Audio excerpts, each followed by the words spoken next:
So really, the way to go about it, in our opinion, here at Arkansas, is just to continue to get the high school kids. You know, I made this comment the other night when I spoke. There's one team in the league that has 23 or 24 portal transfers the last 2 years. That's not going to be us. I think we got 8 this year, and you know, some of them are just kind of backups, to be honest with you. But the way we're going about it is we still want to get high school kids. Even if we had more money than any team in the country, we still want to build it around high school kids. Let them and develop them. You know what you've got in them. You get them when they're 18, 19, and you can mold them a little bit, because we're all about development here. We got to get better. You're sitting in a great facility.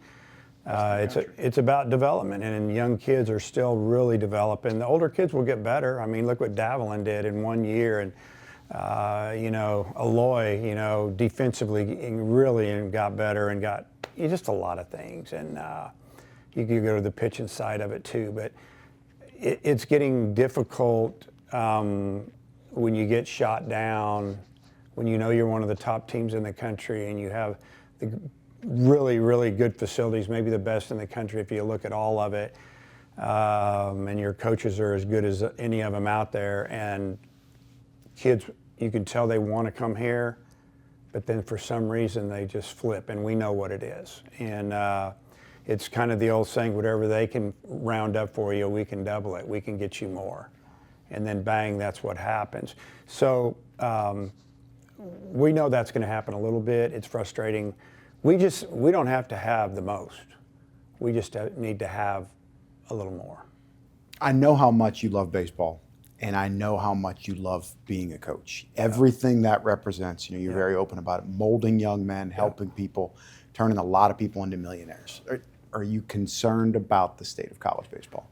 I'm concerned about college athletics. I don't think baseball's as far down the road as, say, the 2 other sports on top of us, if you know what I'm saying. I mean, the money that's being kicked around there is amazing. Now, I'm not saying that baseball's not, you know, investing in their players like that. But yeah, a little bit. I'll tell you this though, when we get on the field or when we have the players say in this room, we're having meetings, it's all the same, man. The kids are still really good. They just want to get better. They want to achieve their goals here, and they want to play pro ball down the road. And they want to learn and get better. It's all the outside noise. There's, you know, too many people in their ear, so to speak, and telling them what they can get them and how they're going to do it and what they're worth now instead of just letting these guys play. The money is, the ones that really know, the money's down the road. The money's when you sign your drafted contract, and then maybe when you prove yourself in the big leagues and you get the big money and you get that second contract up there. So we try to recruit the ones that are level-headed, but it's getting difficult, and I think every coach at the Power 4 level will tell you that. And the mid-major guys, I mean, they're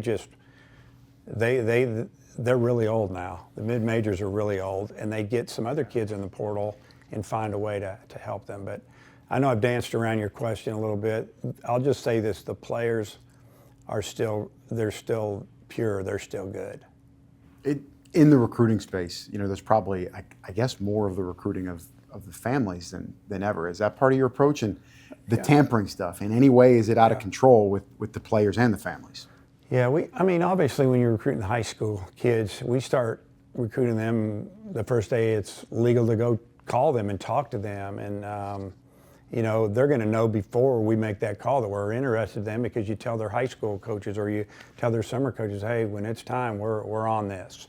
And like everybody else does, I mean, it's normal. And that's what the kids want and need.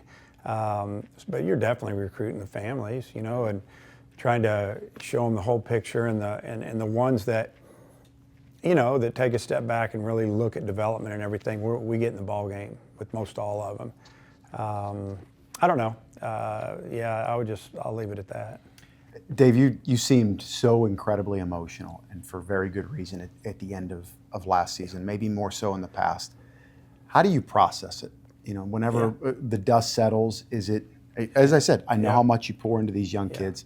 I know how much you pour into the game. Is it more about, like, you know, wanting them to win it? Is it more about, you know, what it means to the state? You know, how do you digest all that whenever you have a year like last year? Yeah, it's you know, last year's team was just such a fun team to be around, and watching them develop as a team in the fall. We knew pretty quick that we had a special group. Did we know that we were going to finish in the top 4 in Omaha? You never know if you're going to get there. A lot of good teams don't get there. I've had some teams that have gotten there that weren't nearly as good as some teams that didn't get there. You know, it takes a little bit of luck. You got to play good at the right time. You got to be healthy, and you got to have guys that are hooked up. They still want to play. The draft's coming up, a lot of things coming on, and, you know, whatever.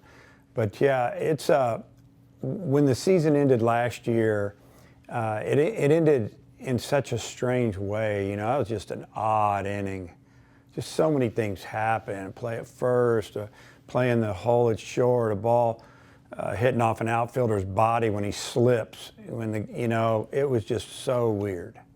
And then just to see the team, they were more distraught that the season was over, and that they were worried about, you know, Charles and how he felt, because he felt so guilty. He didn't want to let the team down. And that just the way they acted, that was our team. And so disappointment for the team, probably more than anything. For me personally, you know, I want to get to Omaha every year because that gives you a chance to win it all. Yeah, lately, I mean, I could run through some numbers that are jaw-dropping of how we've done over the last 7 years compared to teams that have won the national championship, and then they've disappeared, or how they fare in league play, which is incredible how we've done in league play. But for me personally, when the season's over, it's almost like I go through a little withdrawal.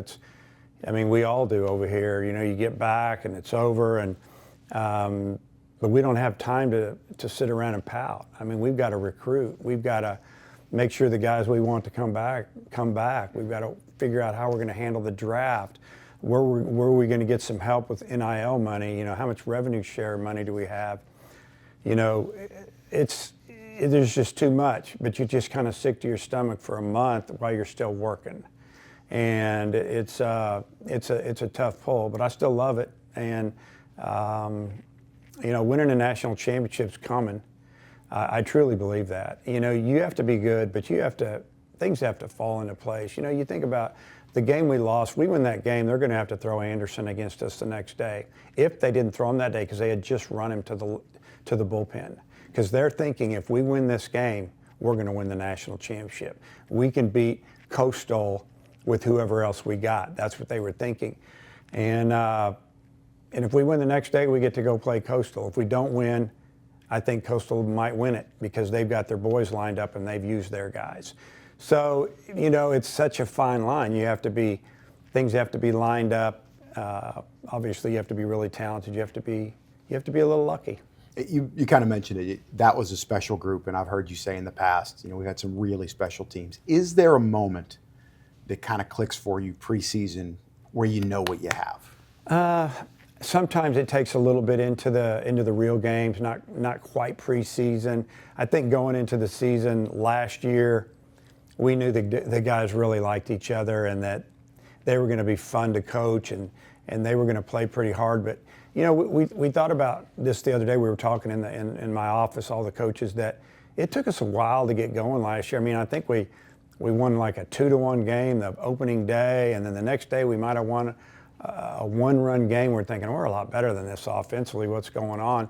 I think we kind of felt our way through the first weekend, but you could see it coming on. I knew that we had a special team that could get it done when we were playing on Game 3 at Ole Miss, first series on the road, and we're down like 2 or 3 runs in the top of the 9th, and we got back to the top of the order with 2 outs, Davalin, singles to right, and then the very next pitch, 2-hole hitter, Aloy hits an opposite field home runs on 2 pitches. We scored 3 runs and took the lead. We hold them bottom 9th. We won the series, and that was a big time win. And that just showed that it's never over with this team, and we're capable of playing with anybody in the country. So what do you got this year? This year's team is really athletic. If you're talking about the offensive side, we got some kids that can run. We do have some power. We have 4 or 5 of our position players back that have a lot of experience, mixed in a few other guys that are athletic and can do some things. I think it's going to take a little bit of time to evolve. Who's to say? But we do feel like we have a couple, 3 freshmen that are going to help us on the position player side. On the pitcher side, like 4 or 5 lefties with experience. Maybe one of them transferred in, and then we have some righties that are really good, honestly. And they have thrown nothing but strikes since mid-fall. I mean, now we're in the spring, the winter, whatever you want to call it. We're on this side of the holidays, and our pitchers have been lighting it up, throwing it around that plate. And I think it's going to be a little bit of a battle to get on the mound, and I think that's really good competition amongst the teammates and could make for a good team. I think you used the word dominate. Pitching is dominated so far in practice this year, and then I hear you talk about, bunting, base running, school record in home runs 1 year ago. Yep. Is it going to be a different style this year? I think what we're going to do, we're still going to hit some home runs, we're going to hit doubles, but we're going to have the opportunity, because we can do it, to beat you in other ways and create some things. Say when we're not hitting well, or that pitcher's having just a great outing, or the wind's blowing straight in at 15 to 20, you've got to create some offense. And I feel like that we've practiced it enough. It's not just like, hey, we got some guys run, hey, let's try this. Because to me, that's gambling, and you're going to lose. And I know how you feel about most gambling. of the time, and as you know. So no, I'm just kidding. But it's one of those things that we worked on it so much that it's not like the kids are going to go, oh, they want me to steal here. Oh, we're going to hit and run here. They want me to bump for a hit. I haven't done that. No, that's not the way you do it. You work on it. You show us that you can do it. We keep working, and then we'll put it into the real game and see how it goes. I was here, 2011. That was the first year they changed the bats. You guys were laying down bunts. All the 2 guys were on. There was one or none outs. Yeah. They were running. All right. So your Golden Spikes winners. I don't think it's fair to say they came from nowhere, but they weren't those. Benintendi and Aloy and Cops weren't really talked about in that space preseason. Yeah. So who's next? So those 3 guys, real quick. Those guys weren't guys that turned down $2 million to go to college, and everybody's going, they're probably going to win the Golden Spikes. Because there's some kids out there like that every year that turn down a bunch of money, or they're projected big time, and they said, no, I'm going to school, don't draft me. And then they knew they were going to be a first, second round pick. You never know who's going to win that thing. It's in our program right now. I mean, I don't want to put that on anybody. It would have to evolve. If you look at who's the front runner for this year, I would say the shortstop at UCLA. And he's sophomore last year, and he was upset he didn't win it last year. Aloy clipped him because that was a tight race. It was close, yeah. But what about that catcher here? Yeah, I mean, a catcher to win that award, it's tough because catching takes a lot away from your offense because of the up and down, the grind, the beating you take back there. It's different than playing center field where you just got to know where to go, run and catch it, and then hit, score, do things. But Helfrich's a guy that, he's one of the top players in the country. So, yeah, he would have an opportunity. I think that he has an opportunity to win I guess maybe it's a catcher award, Davey O'Brien award. Buster Posey. Yeah, Buster Posey award. I'm getting the shortstop stuff mixed up. But, yeah, those are still awards. And I tell the guys, it doesn't matter. You got time to go prove what you can do. And, hey, if our whole team has a good year, we'll have a really good year. It's not about 1 or 2 guys. I was here when James McCann was here, and I don't think anybody thought that he would have the career he's had, being an all-star in Major Leagues. Would you call him the best catcher you've had at Arkansas, and is Ryder kind of in that category? I would say he is. James McCann came in, and as a true freshman, we knew after 2 weeks in the fall that he had a chance to be our everyday catcher. We had another catcher in there that year who was a senior, who I'm still really close with, that is a professional scout. And I split them all the way through until we got to conference play. And everybody was kind of waiting to see what I do. I catch James on Friday, senior on Saturday, one weekend, early season, and then James, whoever didn't go, just every other day. Well, I remember we opened at Auburn, it seemed like, and then I think everybody was waiting to see. We went James, went the senior, and then I went with James. And then down the stretch, we went to Omaha in 2009, James' freshman year. He caught like the last 25 games straight. Proved he belonged, right? Yeah. So I guess to answer your question, James is one of the best receivers, leaders I've ever had. What a great human being. Great. Better offensively. Ryder is better. He has more power, but if you look back, James, just okay as a freshman, sophomore better. Then the new bats they were horrible. And he hit over 300. He was probably our best hitter in 2011. And it just made a huge move with the bat. And that's one reason he got to the big leagues. He could always catch, lead, call games, throw. Ryder's every bit there. I remember the walk-off against LSU. That was a wild, wild scene for really a team that people didn't necessarily expect that kind of year out of you guys whenever James was here. Do you know how old Norm was when he retired? Probably 63, 4, 2, 5. According to AI, I can't always trust it. He was 60 years old. So you've surpassed him. How much thought have you put into the future? We're different. We're built different, and their teams were fighting it a little bit.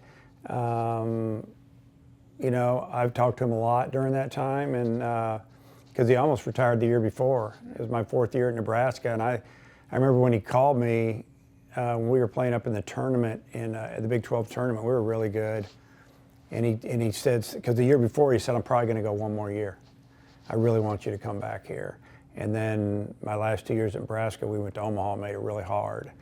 And he called that year after my 4th year and said, hey, I'm going to go another year. And I said, Norm, that's awesome. You need to go as long as you want to go. And don't worry about me. I'm good. And then the next year when he called me, I thought he was going to tell me that he was going to go another year because they had come out of nowhere. They weren't even going to hardly make the conference tournament, and then they got hot at the end of the year and did it. But, I don't. You know what? How old would you be if you didn't know how old you were? That's the way I look at it. I mean, I'm still in shape. I run. I get after it. These guys keep me young, and just as long as I can still think, I'm going to keep doing it. Is it fair to say you've even thought about it, or truthfully, no, you've not really thought of a life without baseball? Not really, honestly. My wife says that I need to coach till I'm very old. Is that a good thing or a bad thing? It's a good thing. It's a good thing. And honestly, I've said this a few times. It's, when my kids got out of the house, it kind of freed me up a little bit.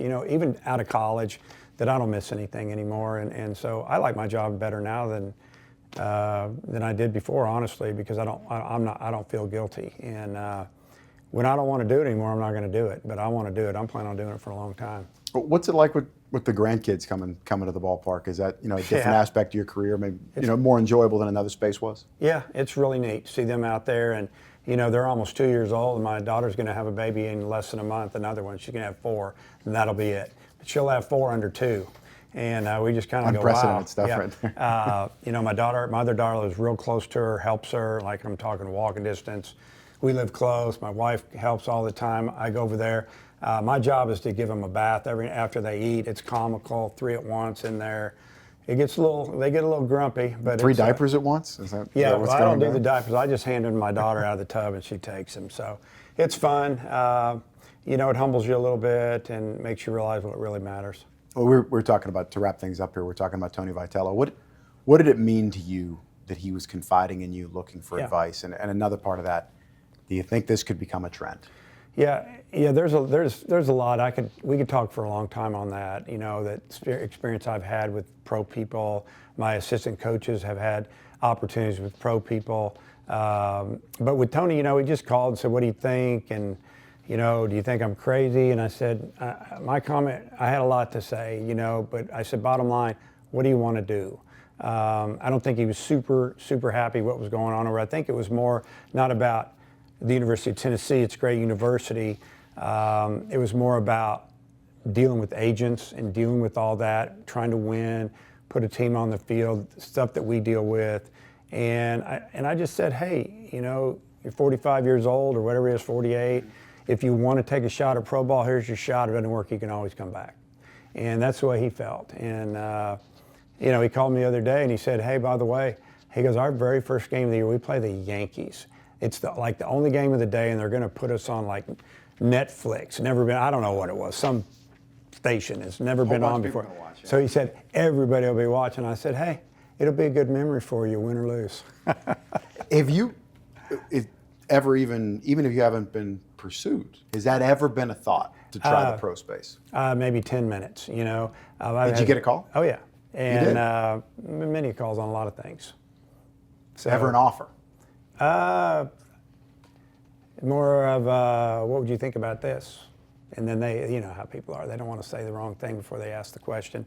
I really like college baseball. I love college baseball. I just think I mean, my pitching coach has turned down 2 big league jobs. My hitting coach, both of them, Bobby was in the minors and was the youngest manager in minor league baseball until COVID hit. And then they get calls every year, you want to go be our hitting coordinator, you want to come do this. I don't think it's what I would do, because I think once you go, and you might as well wave bye to some people. And here, I like dealing with the younger guys and seeing the development, talking to them about life and marriage and, you know, making good decisions. I mean, I got a typed letter yesterday from a shortstop I had in junior college, and that was one of my first head coaching jobs, talking about all the things I did for him. It was amazing. And I mean, I got it yesterday. Usually you don't get them handwritten or typed like that. Because I recruited him and coached him, he got to do this, this, and this. And I gave it to my wife and I said, this is pretty cool.